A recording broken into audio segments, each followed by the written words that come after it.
Feliz día del Señor, mi familia y amigos. Que Dios nuestro Padre y el Señor Jesucristo derramen sobre cada uno de ustedes su gracia y su paz. Hoy continuaremos con el estudio de nuestra confesión de fe. La semana pasada iniciamos el capítulo 2, capítulo que trata de Dios y la Santa Trinidad. Y pudimos, con la ayuda del Señor, estudiar todo el párrafo 1. Hoy desarrollaremos lo que contiene el párrafo 2. Pero antes de hacerlo, los invito a orar. Inclinemos nuestro rostro. Bendito seas, Padre Celestial, por idear el camino de la salvación a través del Evangelio. Te expresamos nuestra gratitud en este día, Cordero de Dios, por ser parte del plan de redención. Te alabamos eternamente, oh amantísimo Espíritu Santo, por aplicar el Evangelio de salvación a nuestros corazones. Gloriosa Trinidad, graba el Evangelio a nuestras almas. Padre, quiero pedirte que al exponer tu palabra lo pueda hacer con toda espontaneidad, sencillez y franqueza de espíritu.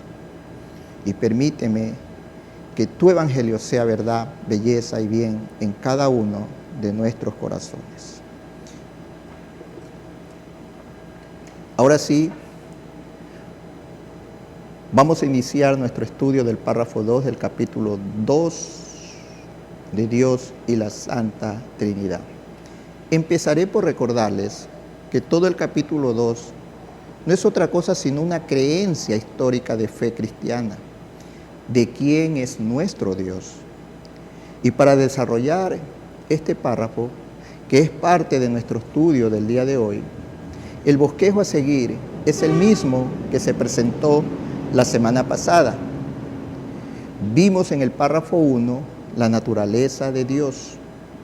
El párrafo 2, hoy veremos la relación de Dios con su creación. Y por último, el párrafo 3 tratará sobre la relación de Dios consigo mismo.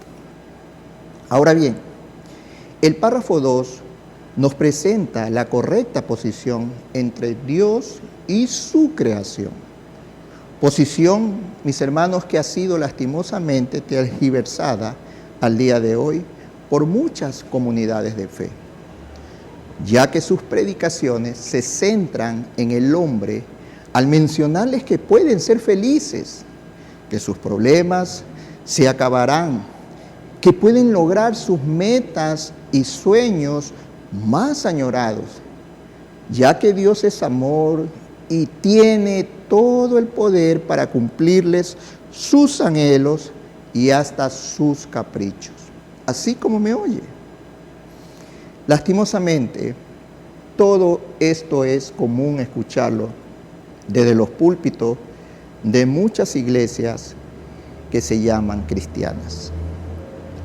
La felicidad, la paz, el éxito del hombre es el punto principal de sus sermones. Y Dios es el objeto para alcanzar todos los objetivos y demanda que el hombre hace para sentirse realizado en esta vida. Bajo este contexto es que podemos darnos cuenta de la importancia que tiene este párrafo 2 de nuestra confesión de fe, ya que Él nos va a hablar de esa relación de Dios en torno a sus criaturas y a su vez nos va a permitir a cada uno de nosotros poner los pies sobre la tierra, porque este párrafo nos va a ubicar al dejarnos muy claro quién es Dios y quiénes somos nosotros. Antes de entrar de lleno al estudio y desarrollo del tema a tratar, permítanme, mis hermanos, recordarles de la importancia de por qué estamos enseñando las confesiones de fe. Uno de sus objetivos es que los que están escuchando este audio sepan a qué tipo de congregación están asistiendo, ya que la Iglesia Bíblica Emanuel es una comunidad de fe que se esfuerza por profesar las verdades que surgen de las Escrituras. Por lo tanto, si alguien quiere permanecer en esta congregación y ser miembro de ella, tiene que entender algo, que desde el púlpito escuchará una predicación centrada en el único Dios verdadero y no en el hombre. Con esto en mente, procedamos a leer lo que dice el párrafo 2 del capítulo 2 de nuestra confesión de fe. Dice así: teniendo Dios en sí mismo y por sí mismo toda vida, gloria, bondad y bienaventuranza, es todo suficiente en sí mismo y respecto a sí mismo, no teniendo necesidad de ninguna de las criaturas que ha hecho, ni derivando ninguna gloria de ellas, sino que solamente manifiesta su propia gloria en ellas, por ellas, hacia ellas y sobre ellas. Él es la única fuente de todo ser, de quien, por quien y para quien son todas las cosas, teniendo sobre todas las criaturas el más soberano dominio para hacer mediante ellas, para ellas y sobre ellas todo lo que le agrade. Todas las cosas están desnudas y abiertas a sus ojos. Su conocimiento es infinito, infalible e independiente de criatura, de modo que para él no hay ninguna cosa contingente o incierta. Es santísimo en todos sus consejos, en todas sus obras y en todos sus mandatos. A él se le debe, por parte de los ángeles y los hombres, toda adoración, todo servicio u obediencia que como criatura deben al Creador, y cualquier cosa adicional que a él le placiera demandar de ellos. Ahora bien, cuando nosotros tratamos de leer los diferentes capítulos que componen la confesión de fe, casi siempre la unidad de pensamiento está determinada por la oración que antecede a un punto y coma. Por lo tanto, veamos cómo inicia el numeral 1 y nos detenemos en ese punto y coma y analizamos esa idea de pensamiento. Teniendo Dios en sí mismo y por sí mismo toda vida, gloria, bondad y bienaventuranza, es todo suficiente en sí mismo y respecto a sí mismo, no teniendo necesidad de ninguna de las criaturas que ha hecho, ni derivando ninguna gloria de ellas, sino que solamente manifiesta su propia gloria en ellas, por ellas, hacia ellas y sobre ellas. Este párrafo de entrada inicia dándonos a conocer la independencia o aceidad de Dios. Es decir, Dios no necesita nada del universo para ser Dios. Dios no necesita a los hombres ni a nada de su creación para ser los que expresa este numeral: Dios glorioso, Dios bondadoso y Dios feliz. Él es Dios eternamente. Fue glorioso antes de crear y seguirá siendo glorioso aún, escúcheme esto, hermano, aún si la creación no existiera. Su ser no depende de nada ni de nadie, sino de sí mismo. Este atributo de Dios se lo conoce como el de la aceidad o independencia. Recordemos que el mismo ya fue tratado en el párrafo 1. En cierta ocasión, el apóstol Pablo expresó a un grupo de filósofos en la ciudad de Atenas. Este grupo de filósofos no conocían de la Escritura y Pablo permitió decirle lo siguiente: el Dios que hizo el mundo y todas las cosas que en él hay, siendo Señor del cielo y de la tierra, no habita en templos hechos por manos humanas, ni es honrado por manos de hombres como que si necesitase de algo, pues Él es quien da a todos vida y alientos y a todas las cosas. Esto lo encontramos en Hechos, capítulo 17, versículos 24 y 25. Mi familia, esta es una expresión maravillosa de la independencia de Dios. Expresión que Pablo se la hizo a una sociedad pagana que creían dentro de su politeísmo de que sus dioses dependían de la acción del hombre. Dios es el único ser que tiene vida en sí mismo. Dios no depende de nadie en torno a su existencia. Él es subsistente en Él mismo. Ahora bien, en esta tierra no existe criatura alguna que tenga esa misma característica que solo nuestro Creador posee, ya que todo lo que existe en la creación depende del sustento divino, y eso nos incluye a ustedes y a mí. Ahora mismo, todos hemos pasado el peor susto de nuestras vidas.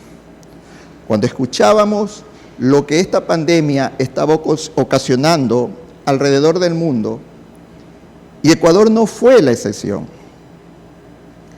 Muchas vidas se perdieron y otras, gracias a nuestro Dios, aún hemos quedado.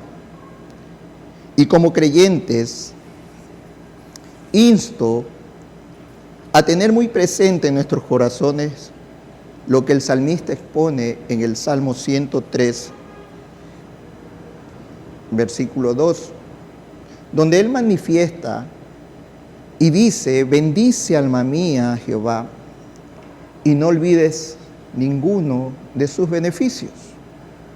Ustedes y yo hemos sido beneficiados con la salvación de nuestras almas.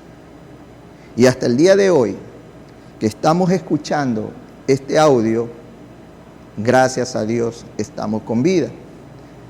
Y este versículo nos lleva a bendecir a nuestro Padre Celestial y a no olvidarnos de todos los beneficios que Él nos ha otorgado desde que nacimos hasta la presente fecha. Perdóneme por desviarme del tema, pero encontré una similitud con lo que estábamos tratando. Volvamos a nuestro asunto, volvamos a nuestros temas. Decíamos de que Dios es el único ser que tiene vida en sí mismo. Veamos lo que nuestro Señor Jesucristo nos dice en Juan capítulo 5, versículo 26. Porque como el Padre tiene vida en sí mismo, así también ha dado al Hijo el tener vida en sí mismo. Bien, el tener vida en sí mismo es un atributo divino. No existe otro ser que tenga vida en sí mismo. Cada uno de nosotros no vivimos porque nos cuidamos mucho, porque nos alimentamos bien. Estos aspectos sí son importantes para vivir con una buena salud, pero debemos entender de que nosotros tenemos una vida saludable porque Dios nos las otorga.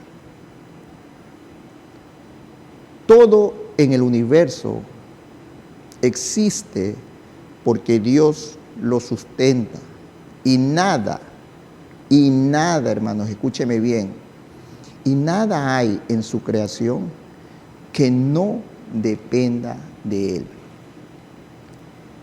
Veamos lo que dice el salmista con respecto a las criaturas. Y vayamos a Salmos 104, versículo 29. Hablando de nuestro Dios, dice así: esconde tu rostro, se turban, le quitas el hálito, dejan de ser y vuelven al polvo.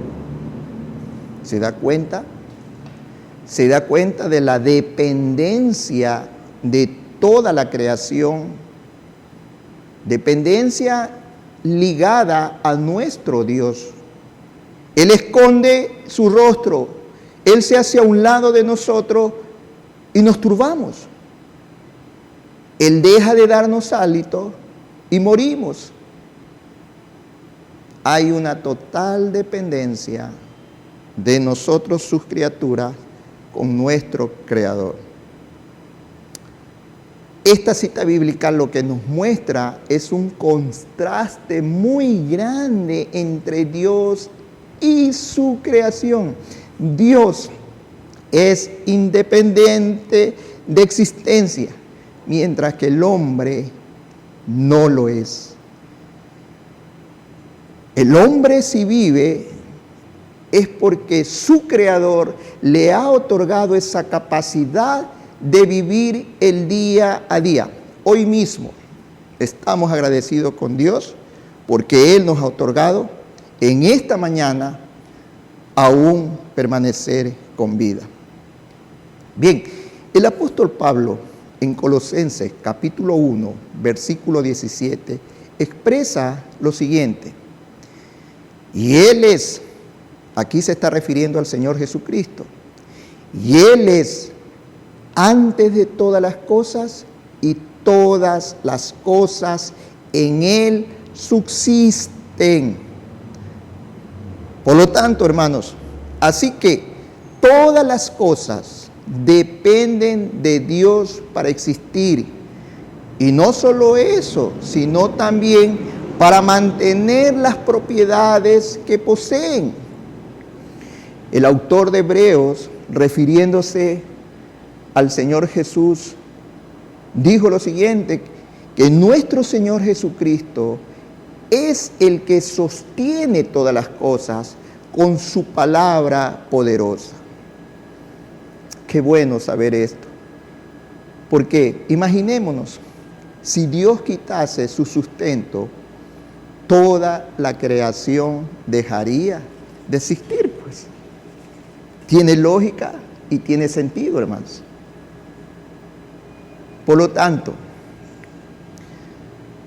¿alguna vez ustedes han escuchado decir de que Dios tuvo que crearnos porque se sentía muy solo? Que Él necesitaba ser adorado y por eso creó el universo. Bueno, yo sí lo he escuchado. Y eso es una herejía que debemos de rechazarlo rotundamente, porque Dios ha sido glorioso por toda la eternidad. Esto significa que antes de que fuese creado todo lo que hoy podemos ver, ya Dios poseía gloria. Si Dios necesitase de la creación, pensemos en esto, hermano, si Dios necesitase de la creación para ser glorioso, bondadoso y feliz, llegaríamos a la conclusión de que Dios no era un ser perfecto, pues. Y las Escrituras nos enseñan de que nuestro Hacedor es perfecto e inmutable. Su perfección es eterna. El Señor Jesucristo nos enseña lo siguiente en Juan capítulo 17, versículo 5. Dice así: ahora pues, Padre, glorifícame tú al lado tuyo, con aquella gloria que tuve contigo antes que el mundo fuese. ¿Se da cuenta? Antes que el mundo fuese, ya el Padre era glorioso. Por lo tanto, Dios no creó el universo porque se sintiese incompleto.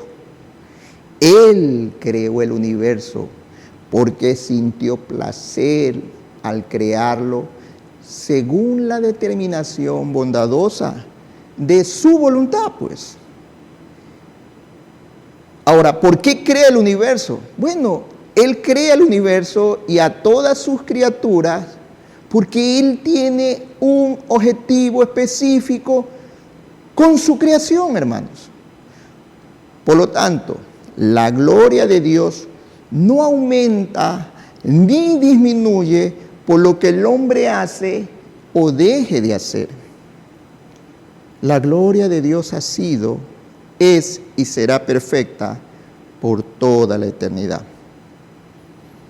Por lo tanto, el hombre no aumenta la gloria de Dios. ¿Por qué digo que el hombre no aumenta la gloria de Dios? Lo digo porque el hombre peca de pensar en que al hacer algo bueno, Dios es el beneficiado. Y cuando vamos a la Escritura nos damos cuenta que eso no es verdad.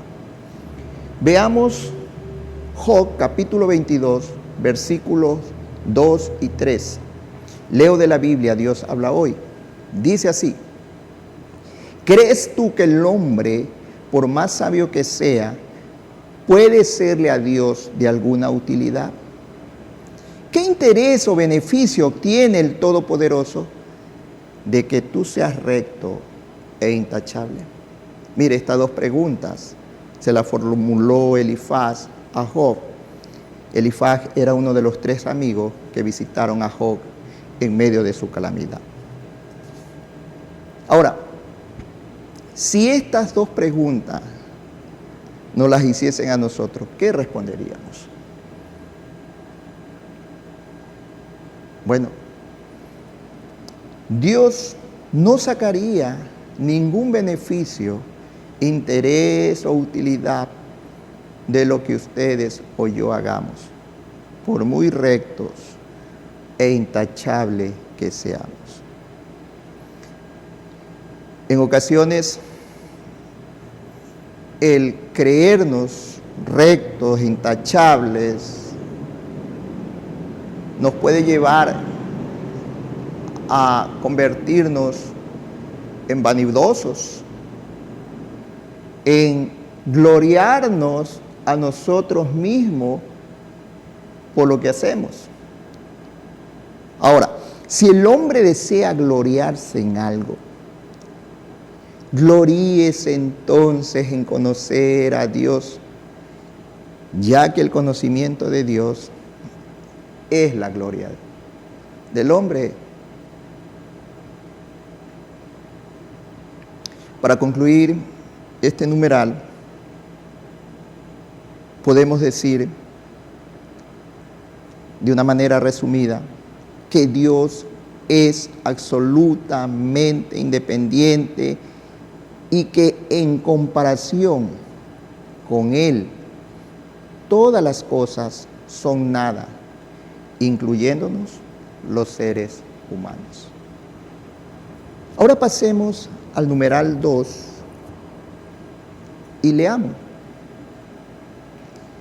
Dice así: Él es la única fuente de todo ser, de quien, por quien y para quien son todas las cosas, teniendo sobre todas las criaturas el más soberano dominio para hacer mediante ellas, para ellas y sobre ellas todo lo que le agrade.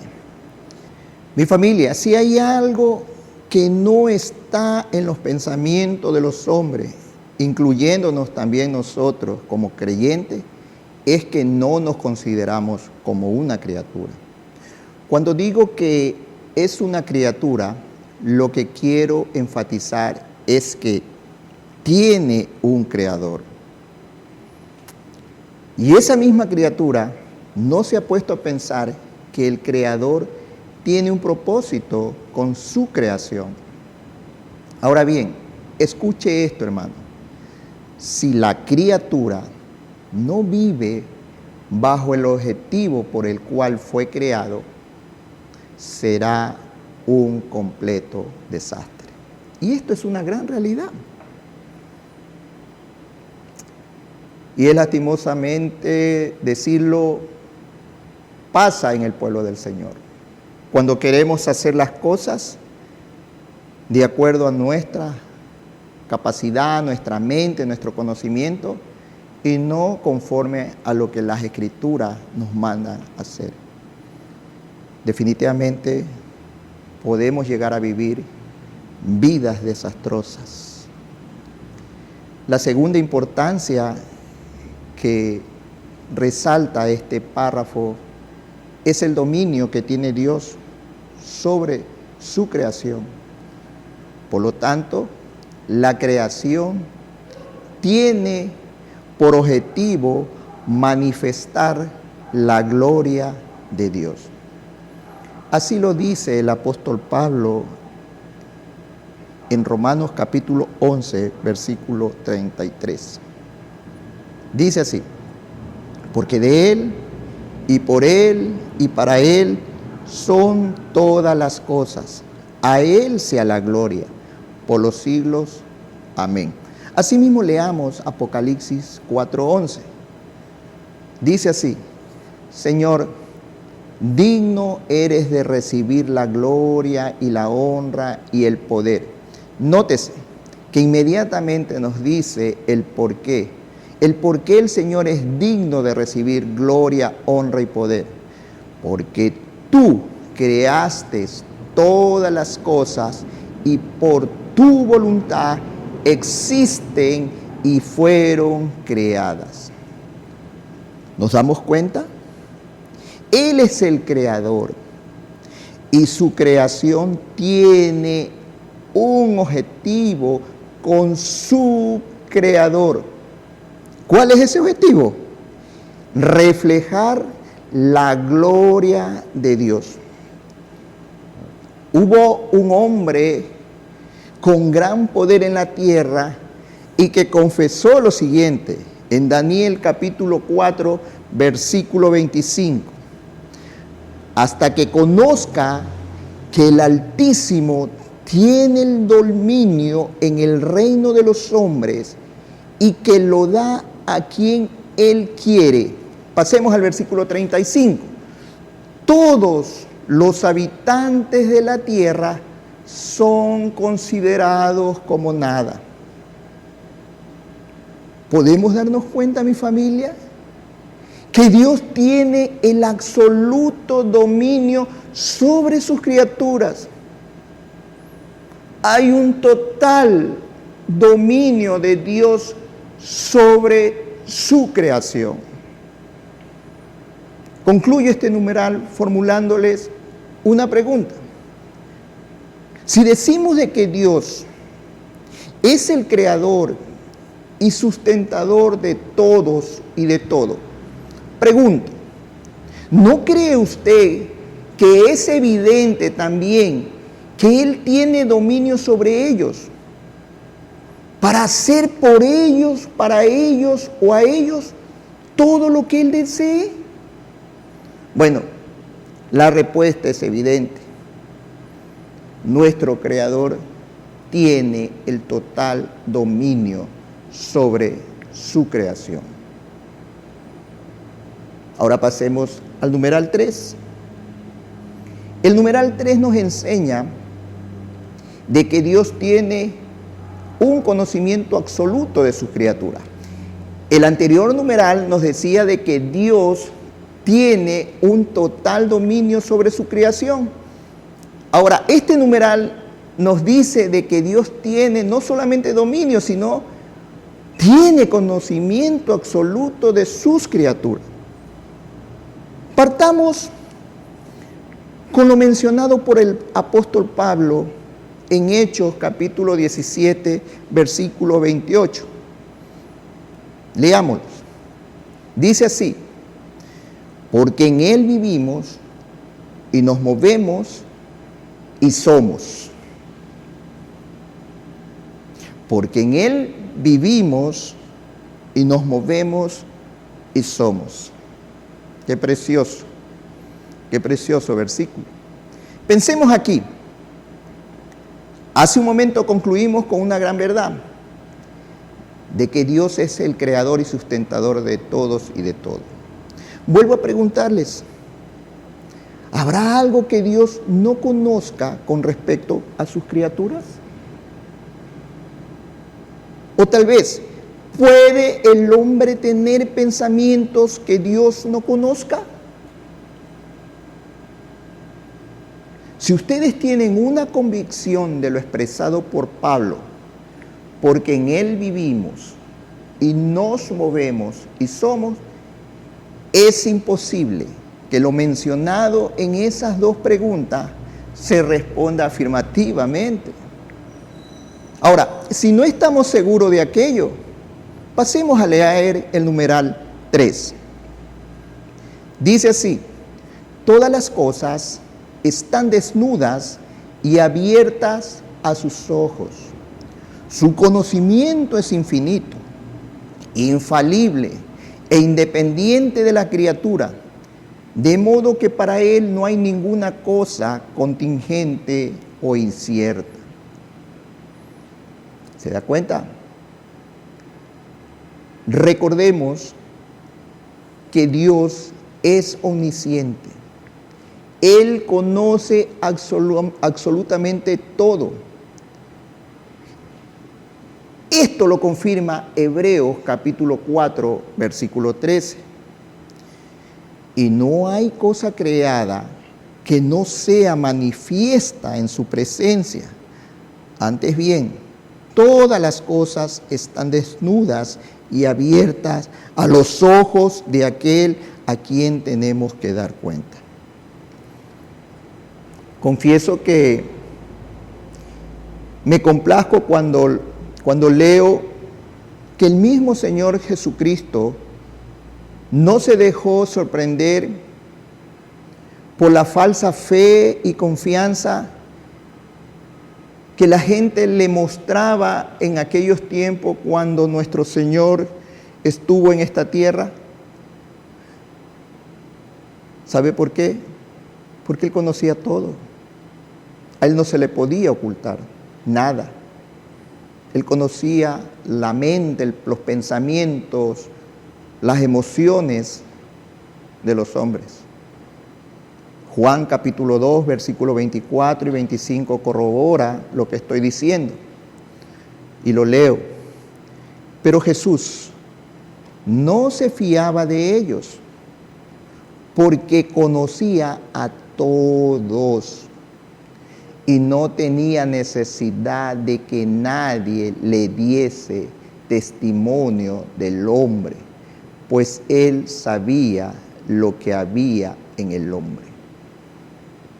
Es que Jesús era verdaderamente Dios y verdaderamente hombre. No hay nada que usted y yo podamos ocultarle a nuestro Creador. Al llegar a esta conclusión de que nada podemos ocultarle a Dios, puede asomar por nuestras mentes finitas la siguiente pregunta: ¿por qué no hay nada que Dios no sepa? Bueno, ¿cuál sería la respuesta? Bueno, la respuesta sería: Dios sabe absolutamente todo, porque ha decretado en sí mismo todo lo que sucede.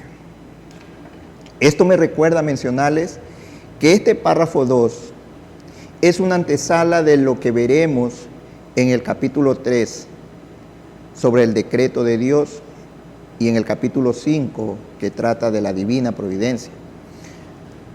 Ahora, pasemos al numeral 4.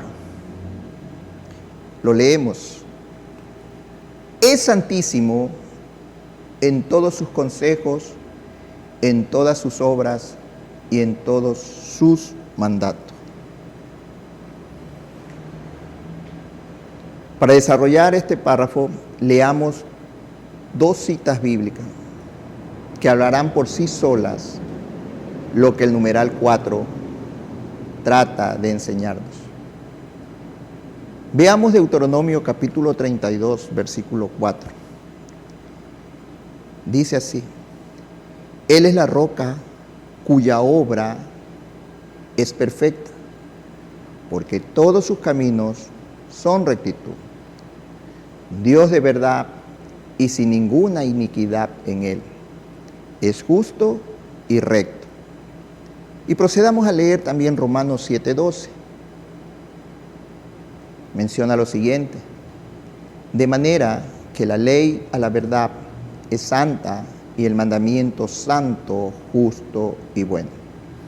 Este numeral, con sus dos citas bíblicas de respaldo, nos enseña de que todas las determinaciones de Dios son santas, justas, verdaderas, rectas y perfectas. Hermanos, todo lo que Dios determine que acontezca en nuestra vida, tenemos que verlas con ese pensamiento de que lo que Él ha determinado para cada uno de nosotros está permeado de santidad, de justicia, de verdad, de rectitud y de perfección. Pero a pesar de todo esto, a mí me llama mucho la atención de que aun cuando las Escrituras nos muestran que todo lo que Dios ha determinado son virtudes santas, lastimosamente las criaturas, incluyendo a su pueblo, en ocasiones cuestionamos ciertos acontecimientos que Dios ha determinado. Miren ustedes, hermanos, tenemos un acontecimiento muy fresquito que aún no ha sido superado, como es el de la pandemia universal, producto de un virus que no deseo nombrarlo. Este virus trajo consecuencias mortales, nefastas en el universo. ¿Usted no cree que la mayoría de las criaturas en su momento no llegaron a pensar cómo es posible que un Dios bueno, que un Dios de amor permita que mucha gente muera?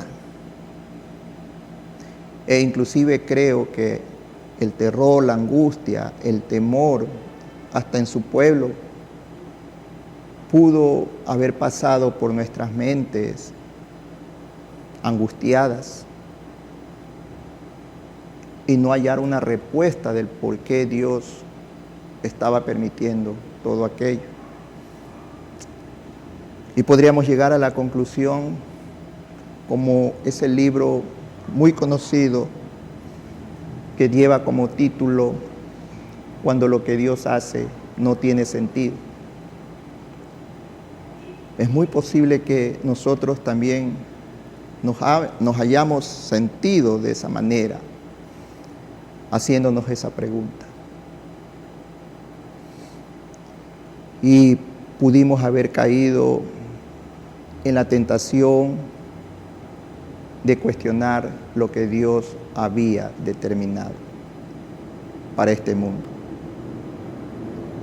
Ahora bien, las Escrituras nos da un ejemplo de alguien que cuestionó como injusto lo que Dios había decretado para su vida. Y veamos cómo Dios le responde a este personaje bíblico, que posiblemente ya ustedes están sospechando de quién se trata. En efecto, nuestro hombre se llama Job. Y las Escrituras lo presenta a este hombre como un hombre perfecto, recto, temeroso de Dios y apartado del mal. Virtudes que a veces nos faltan a nosotros por cumplir. Pero este hombre, teniendo todas esas virtudes santas, este hombre en un momento lo pierde todo. Vayamos a Job, capítulo 40, y leamos los versículos 1 y 2, y veamos cómo Dios confronta a Job. Lo voy a leer de la Biblia Dios habla hoy. Dice así: tú que querías entablarme juicio a mí, al Todopoderoso, ¿insistes todavía en responder? Ahora vayamos unos versículos más adelante y situémonos en el versículo 8. Dios le vuelve a preguntar aquí y le dice en el versículo 8: ¿pretendes declararme injusto y culpable a fin de que tú aparezcas inocente? Ahora observemos la respuesta sabia que Job le da a Dios. Y vayámonos a Job, al capítulo 42, y leamos los versículos 5 y 6, y los leo igual de la Biblia Dios habla hoy. Versículo 5 dice así: hasta ahora solo de oídas te conocía, pero ahora te veo con mis propios ojos. Por eso me retracto arrepentido, sentado en el polvo y la ceniza. ¿Nos damos cuenta cómo termina Job después de que es confrontado? Después de que él formuló muchas preguntas e inclusive se justificó porque él creía de que todo lo que le acontecía era injusto. Ahora, bien es común escuchar una exclamación de injusticia en aquellos que empiezan a conocer la doctrina de la elección y predestinación. Para aquellos que se han preguntado si será justo de que Dios destine a unos para salvación y a otros los deja en su camino de condenación. Creo que hemos escuchado eso, ¿no? Y eso está permeado prácticamente de no estar de acuerdo con lo que Dios ha determinado.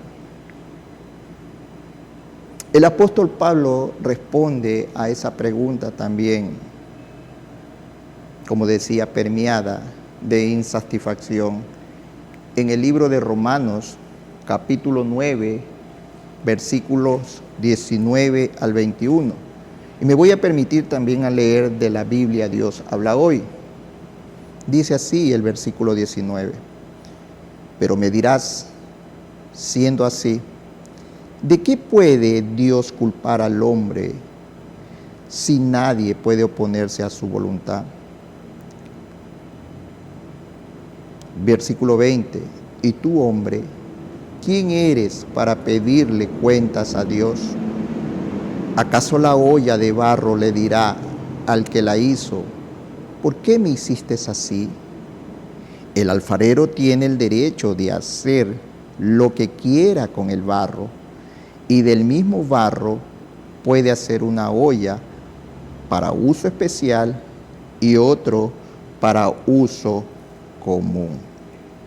Para finalizar este numeral, me gustaría leerles un comentario del doctor Sam Waldron a manera de respuesta cuando se cuestiona lo que Dios ha determinado. Dice así el doctor Sam Waldron: cuestionar las decisiones de Dios es profanar con mentes y manos impuras las obras de lo absolutamente santo. ¿Se da cuenta? Cada vez que nosotros cuestionemos las decisiones de Dios, estamos profanando con nuestras mentes, con nuestras manos impuras, lo que ya Dios ha determinado. Mis hermanos, después de haber revisado todos los numerales hasta aquí y llegar a determinar que en el numeral 1, el aspecto principal que ese numeral resaltaba era la independencia o aseidad de Dios. En el numeral 2 vimos el dominio absoluto que tiene Dios sobre su criatura. En el numeral 3 resalta el conocimiento absoluto de Dios sobre sus criaturas. Y este último numeral habla de que todas las determinaciones o todo lo que Dios ha decretado son santas, son justas. Por lo tanto, hermano, al entender de quién es Dios en toda su majestuosidad, la respuesta sabia de la criatura debería ser todo lo que se menciona en el numeral 5. Y por lo tanto, lo leemos. A Él se le debe por parte de los ángeles y los hombres toda adoración, todo servicio u obediencia que como criatura deben al Creador y cualquier cosa adicional que a Él le placiera demandar de ellos. Ahora bien, permítame volver a citar como ejemplo a Job. Él nos va a enseñar de cómo se le debe responder a Dios en medio de la adversidad y el sufrimiento. Leamos Job, capítulo 1, versículo 21, y lo leo de la Biblia Dios habla hoy. Dice así: desnudo vine a este mundo y desnudo saldré de él.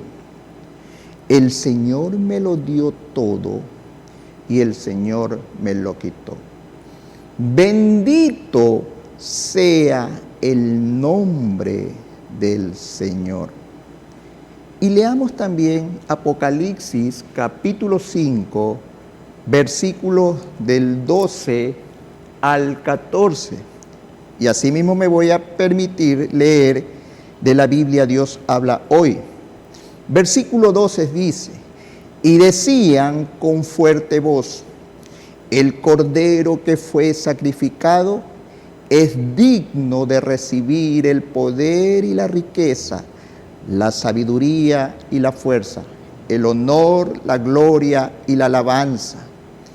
Y oí también que todas las cosas creadas por Dios en el cielo, en la tierra, debajo de la tierra y en el mar, decían: al que está sentado en el trono y al Cordero sean dados alabanza, el honor, la gloria y el poder por todos los siglos. Los 4 seres vivientes respondían: amén. Y los 24 ancianos se pusieron de rodillas. Y para concluir, mi familia, veamos un último comentario de G.A. Williamson, que trata a manera resumida el contenido de este párrafo. Dice así nuestro hermano Williamson: Dios es el gran original. Todo lo demás, de alguna forma u otra, es un mero reflejo de Él. Tan simple es esta gran realidad, pero rara vez vemos que el hombre la capte consistentemente en su pensamiento, como que si necesitara de algo. Por el contrario, Él es quien da a todos la vida, el aliento y todas las cosas. Como que si alguien pudiera hacer algo que le beneficiara.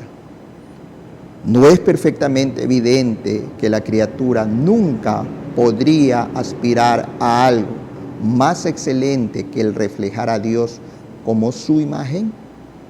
¿Cómo puede una imagen añadirle algo a lo que refleja? La verdad inevitable es que solo Dios es de por sí realmente algo.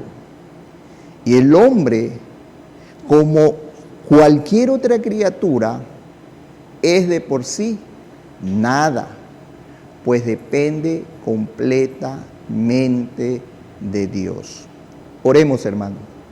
Creador y sustentador nuestro, todas las cosas existen en ti.